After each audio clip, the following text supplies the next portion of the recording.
Hola a todos!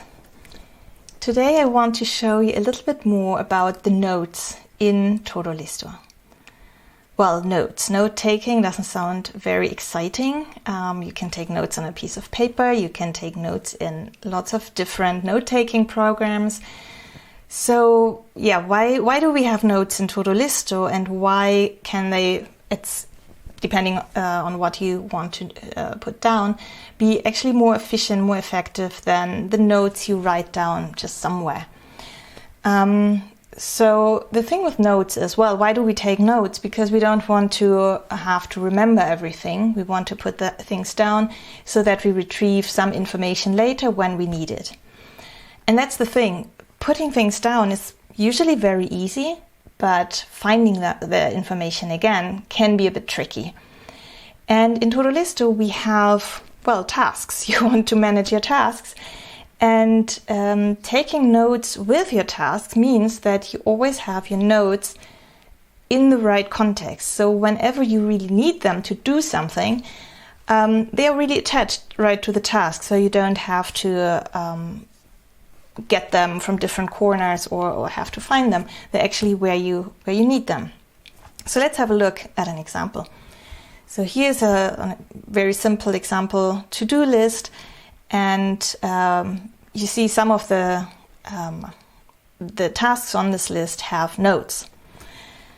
So in todoListo, the tasks can have notes, but also other types of objects. So we have the properties. So for example, here for bookkeeping, I've noted a few things that I might use or need now and then. You can attach tasks to info. So for example, you add a new info and you're not quite sure if you will remember what it is for. You can write that down in a note. Even the info groups here. So maybe I make a new group and I might want to remember later why I have defined this group. I can do that. And you can also do it for sections. For sections, I often use it, let's say, for a week or a month to write down, like, what is my main focus this week? What is the thing that I want to maybe finish or, just concentrate on? That is something that I usually put into the section notes. So we have the notes, and one thing, as I said, is you have them right in the context where you need them. You start a new task, and everything that you always ever have thought about it, that had come to your mind at some moment, is there, and you can use it. Of course, at some point you have finished your task, you've done it. Then you can, what you usually would do, of course, is check it and then delete it with a finished task. Of course, you can just delete the task as well. So when you do that, the note disappears as well. So I delete my finished task, and then of course the task is gone and the notes are gone. So I undo this in this case. But of course, it's a good idea actually, because then you have fewer notes, and fewer notes means you cannot get lost in them. And you only have the things you need, because if your notes were relevant for a specific task and you finished it, they are gone. It's fine, they're gone. You can clean them off. And I personally find it hard to delete things usually. And in this way, it's not this kind of pain of deleting something. It's just gone because it has to go. But there are a few cases where you might want to keep this note. Maybe you have researched a lot of things, you have different URLs, you have thoughts that have gone into the notes, and you think, well, maybe that might be useful even after finishing this task. And for such cases, you can use this switch here to protect your notes. And it's protecting from accidental deletion. So that means whenever I delete the whole task, you will be warned that there is a note that you wanted to protect, that you did not want to delete just by default. So when I now delete the finished tasks, I get a warning and I can choose whether I do want to delete this or maybe delete nothing. I mean, with just this one task, you would see it maybe. But if you can imagine you have finished 10 tasks and then you delete them, you may not be aware that there was something that you wanted to keep. What you of course still can do without a warning is to simply delete it. So either I just delete it by hand or I use this button here to delete the whole note. Then I'm not warned because, well, it's obviously my intention to delete this note, and this is absolutely fine. So this protection is only meant to protect the note from being deleted with whatever else you have. And where you might not be aware that you're deleting it. Of course, pressing this button, you should be pretty much aware of what you're doing. If you maybe use your notes rarely, or you put a lot of work into all your notes, then you can also choose to have this protection on by default. So there is actually a setting that lets you choose which types of items have protected notes by default. So the default setting is that for tasks and sections, the notes are deleted usually, so the protection is off. But for categories, infos, and info groups, the protection is on by default. So the idea behind this is that infos and categories are things that you have for a longer time, while tasks and sections may be things that change more quickly. At least that's my logic, how I use it. So if you're using these things differently, you can change the setting here. So you've seen, of course, you can edit the notes here on the sidebar. If you're on mobile, you will see something like this. So there is no sidebar. So you have to go to this notes screen up here. So we have task graph properties and we have the notes screen. And here you can also edit your notes. But be aware, also when you're working on mobile, these notes are not just notes. They always are attached to something. They're always attached to a task or some kind of property. So here you see the task it belongs to. So be aware that this always goes together, even if it's not quite as visible on mobile as it is on a desktop. And when you're on desktop, you can of course still use the note screen to make your notes bigger. It gives you more space. So what I like to do, for example, is for meetings, I usually have my notes whenever, I'm working and I have this question. I have a meeting with that person anyway. I put the question down into the notes, and when the meeting starts, I switch to this view. So I am not distracted. I don't have all those tasks around, but I see the notes that I need for this meeting, and then I see them, I can edit them, whatever I want to do.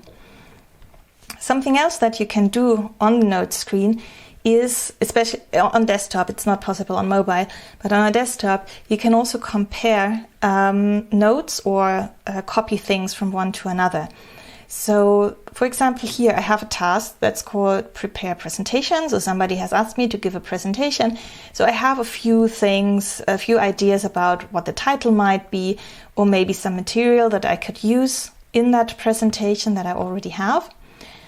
But I might have another task, this one, where I still have to reply to the person who invited me and send them a title and an abstract. So in this task, I also have some thoughts about what the title might be and some ideas about the content. So it's kind of duplicated. So it seems I have done these things at different times, which happens, and that's okay, that's fine.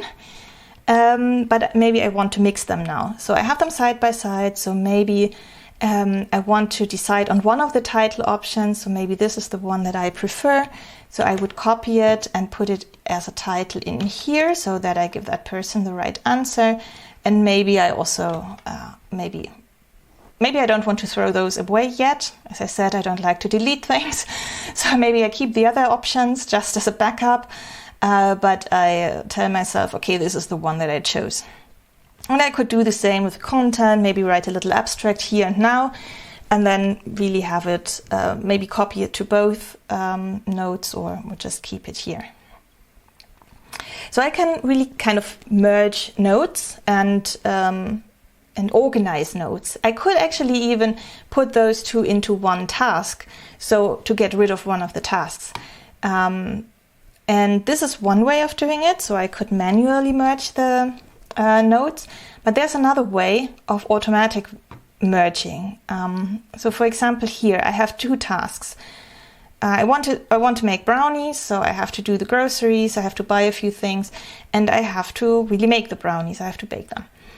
And let's say I want to do that this weekend, but I feel, oh, I won't have the time, maybe I'll do that in 3 weeks or a month or whatever. In this case, I don't want to have both tasks around, I just want to have one. And what you can do with tasks, I'm not sure if I mentioned that explicitly in any video, but well, probably most people have found.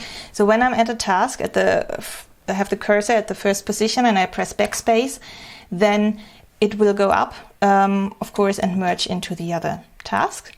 So I could do the same here and say, okay, I just delete the brownies here and get this up.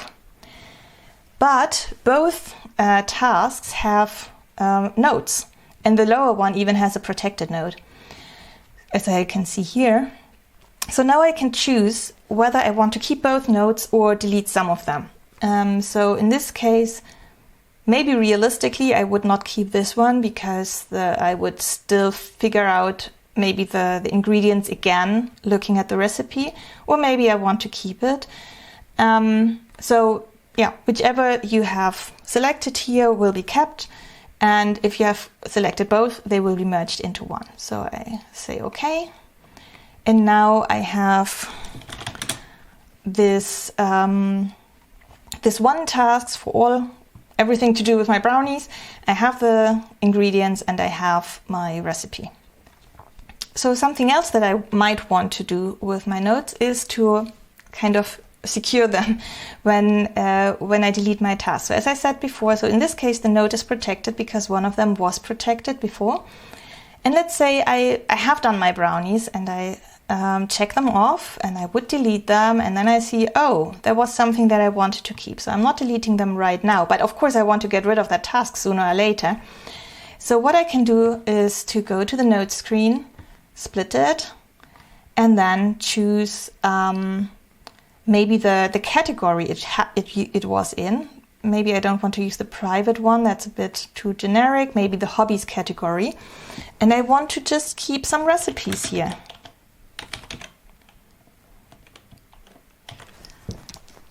And then I can just copy this one and maybe even start a list and put it in here. So now I know I wanted to keep this recipe. This is why I protected this node.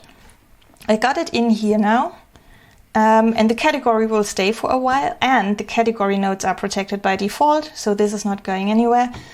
So I can delete the protection here. I know I took the information that I wanted to keep, and then I also, of course, can just delete the task without being warned anymore.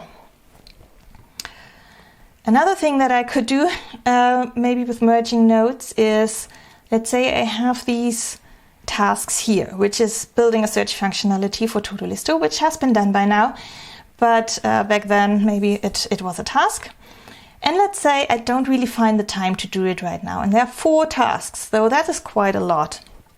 And maybe if I need much more time, let's say it's a few months until I will have the time to deal with this, maybe I want to have other subtasks, maybe I want to approach this in a different way. But at least I don't want to lose those thoughts, and all of those subtasks have nodes. I don't want to lose that. So I would go to the nodes for this task and then activate the second part. And here I would say, okay, this other task. So what I could do, I could just take the task and transform it into a node. So instead of being a task in future, it will just be in the nodes, and the former nodes go into a sub list. I haven't really explained how I navigate through those things, so I do that now. So up here you have different options to navigate through related objects, so you can find related tasks. So for example here, there are related tasks to this one, which are especially the ones, so they are kind of the neighboring tasks, but also those that the subtasks of this one. And you see the ones that are already activated. So, okay, we have those already. So the next one in the line that I want to merge into this node would be this one. And then again, I can do the same thing here and protect and use my nodes, put them in here, oops, and so on. We've seen before with like securing the nodes and putting them into the category. I can also, for example, take the category. So anything that is related to the node, the category of the node that is currently active, or whatever, and the sections, the infos, everything. And that also is possible when you have just this one view. If it's not split and you want to switch between nodes quickly, you can just use these buttons or drop downs for related things. Another option is also to use the general search. So I might split again maybe, and here I just want to have something else about the search functionality. I think it was about selecting the item, so maybe that was the task. Yeah, so this was the third task. I can also see it here. That's the one. And I can copy over this to secure it. Merging nodes and several tasks into one node also has the advantage that you see them in one piece. So for example, here I had 3 subtasks for my search functionality. And the thing actually that I put into the last one about selecting the item is actually also important for really doing the search to find the strings. So actually that would go up here. And so this is also a good opportunity often to rethink the nodes that you have, and of course also the subtask that you had imagined you want to do. So in this case I would go back to my task screen and maybe delete all of those together. So, and then I only have one task, and this former subtasks are now here in my notes. And maybe in this case I would even protect it because, well, I might have spent some time to think about it and I don't want to lose that. So these are the things that you can do with notes. As I said, the main thing is really that you have the context, but I also love the self-cleaning property. That was never really intended from the start with todoListo, but it's so practical and I use it all the time. So actually this morning I did a little bit of statistics. I looked at my current real to-do list that I'm using today. And today I have 129 tasks on my list and 115 have notes. That is 90%. So 90% of my tasks have notes. I use them less for categories. They're at 70%. For sections, I have it 35%, so 9 sections out of 26. And even on infos, I've used it here and there to remember what the info is good for.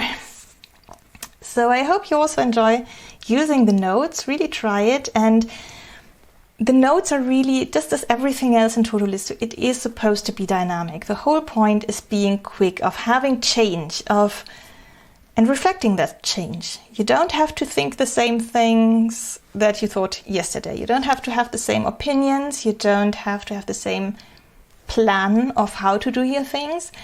And the tasks are also, the notes are also made to be changed quickly and to change with the tasks and with, let's say, categories. Also, you can also merge categories the same way as I've shown you with tasks. So if you rethink your categories, you can also merge the notes and make sure everything fits and it really contains information that you want to get later and not just piling up and until you don't find anything anymore. So I hope to see you next time. Hasta luego.